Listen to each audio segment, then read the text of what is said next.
Did the Seattle Seahawks make the right call this offseason going relatively cheap and short term at the linebacker position?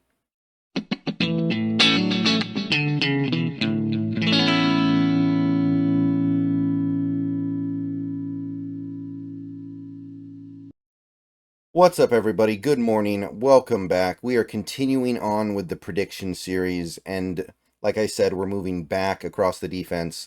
We've made our way to off-ball linebacker, and this completes the look at the front seven, of course.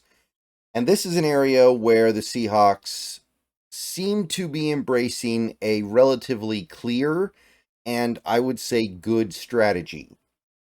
But that doesn't mean it's going to work out great in the immediate future.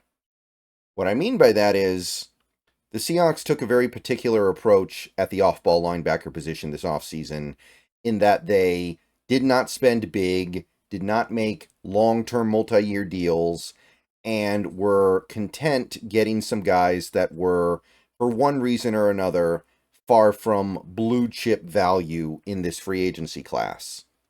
They got two guys on one-year deals who have played well in the NFL, but one guy has a little bit of an injury checkered past.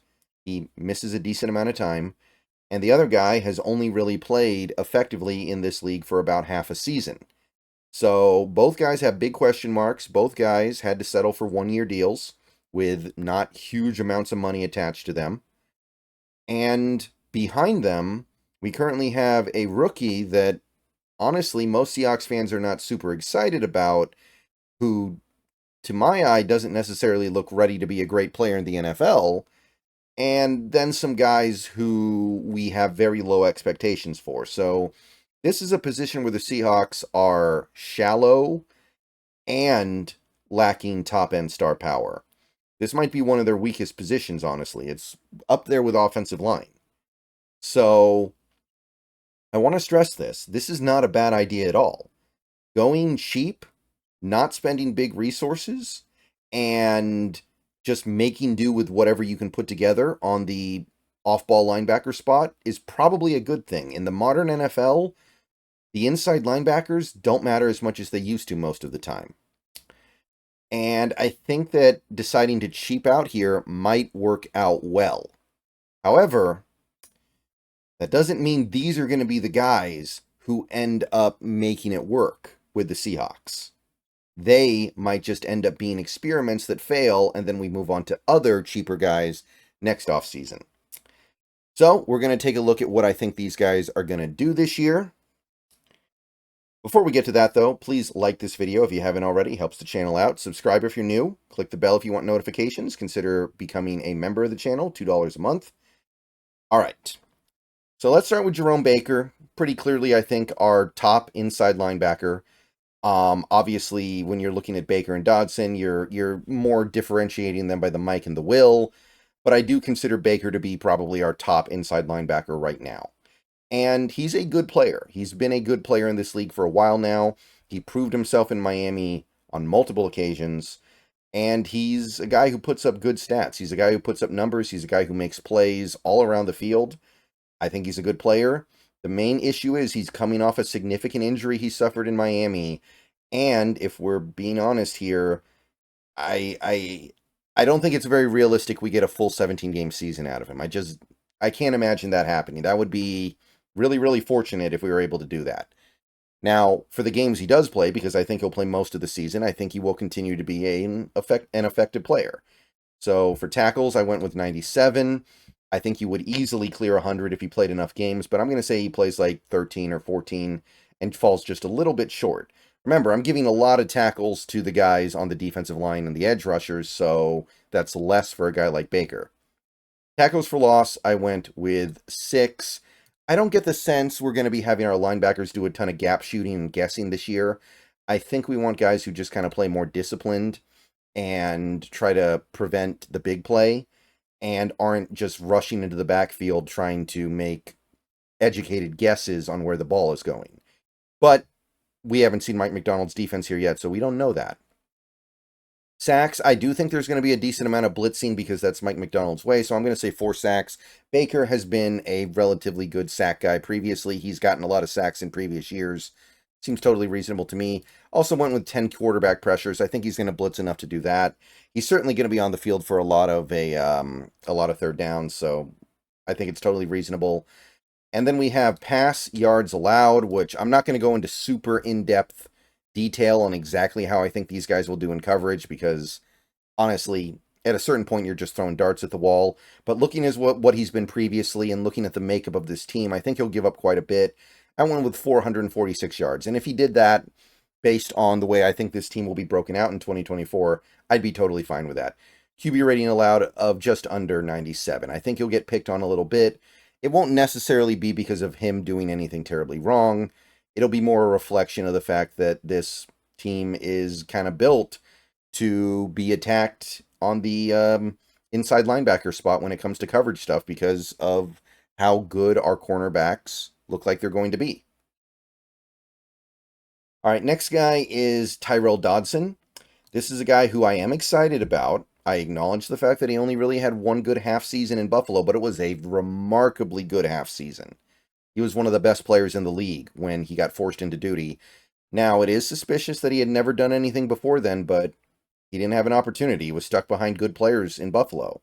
So I look at a guy like a Dodson and I say he might be signing a big contract next year. If he can play the way he played last year here, he might be getting a monster deal next offseason. He's just got to prove it. So I'm going to go with 88 tackles here. I think it'll be less than Baker.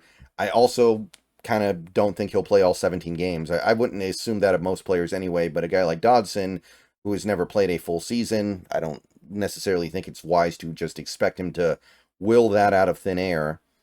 9 tackles for loss. Based on what he did in Buffalo, I think he's a little bit more of a gap shooting type player. I think he's somebody who will be rushing the backfield a little bit more because that's his skill set. And while I do get the sense that it'll be a preference in McDonald's defense to not necessarily do that kind of stuff, you're going to do it a little bit. You're going to do it some.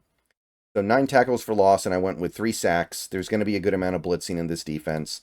And 8 pressures. So I think we're going to see more blitzing from the interior than we usually have come, have come used to seeing in Pete Carroll defenses. Pass yards allowed, I went with 370. Again, I think it'll be a pretty decent amount because when you're an opposing quarterback playing this team, you're probably going to have to throw the ball a decent amount because we're going to be at least good enough to be ahead a decent amount of the time.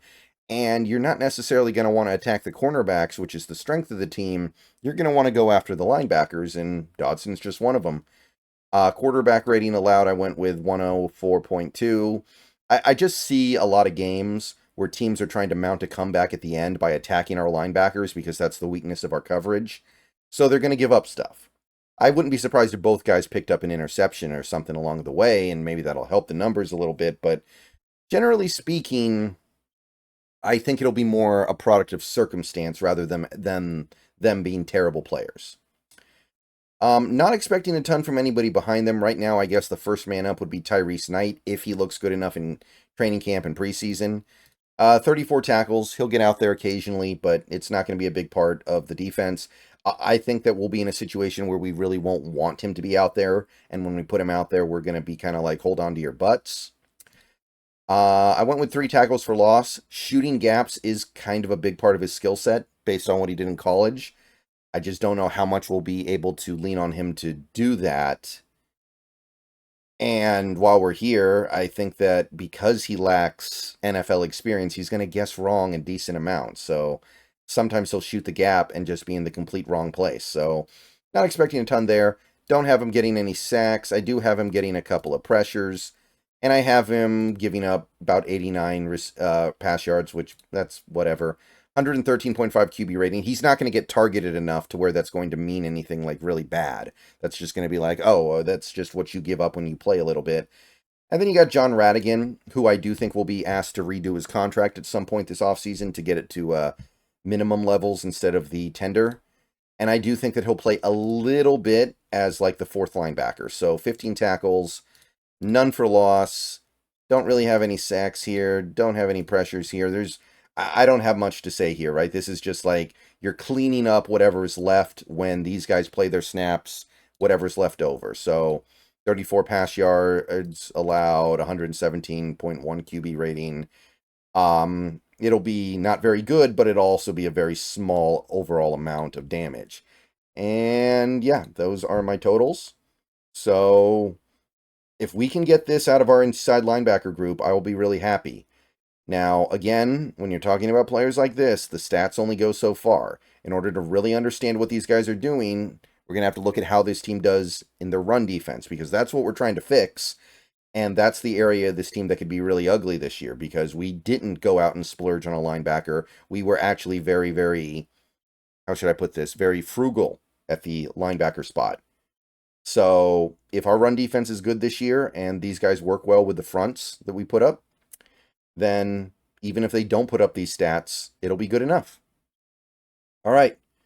That's what I got for the linebackers. Let me know what you think. Let me know if you think this doesn't add up. Let me know if you see things shaking out a little bit differently.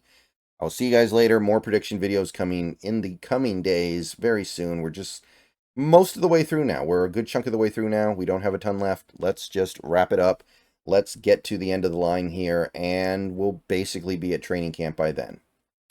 See you guys later on. Go Hawks.